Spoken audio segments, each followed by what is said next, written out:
करे छ आस्तिया हवा चलत रहे छ ना अरे हमरा के नाचे गाबै छे घर घर बधाई मांगै छे हमर भात हमरा छ ठीक काला है भैया तब देव सतेला कचलावन से गप करबे काले से गप करे छे त तू ए देवा गला ठीक करगा रे छे मरण भगवान से गिरा छने कोई भी दुनिया में बैठिए तू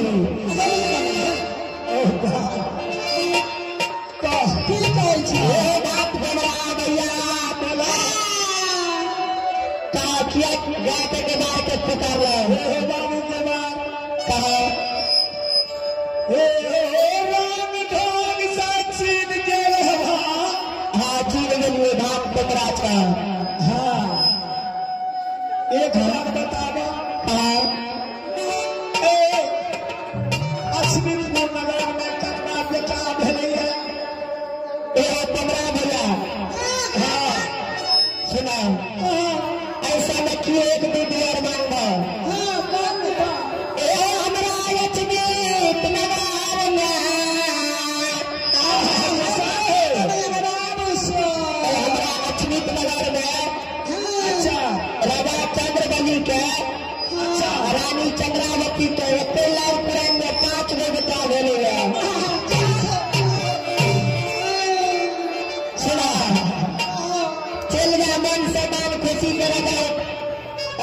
बातें छे वही जिला में खुशी के बात बात बाबू सही है ना बचल हां इने हुआ जे राजा देर बचे तो दोनों प्राणी के कान काट दिए नहीं रानी वाला नहीं छे राजा पर उम्मीद के गरम छे अच्छा मैं सुना हां कान दक्षिणा में की सब दे छे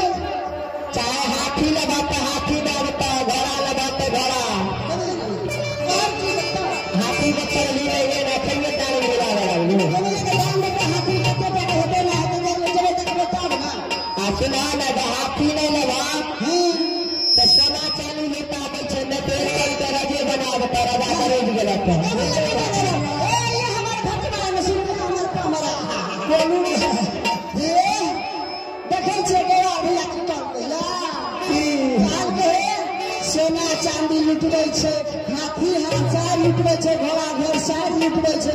नहीं होता ना तो कोन राजे के हटी दिया कैसे तू हाथी में चढ़ा कर मार रहा के तेरी हाथी मेरा मेरे कान में मांगना था चलो आ गए चालियो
जइया छियै राजा के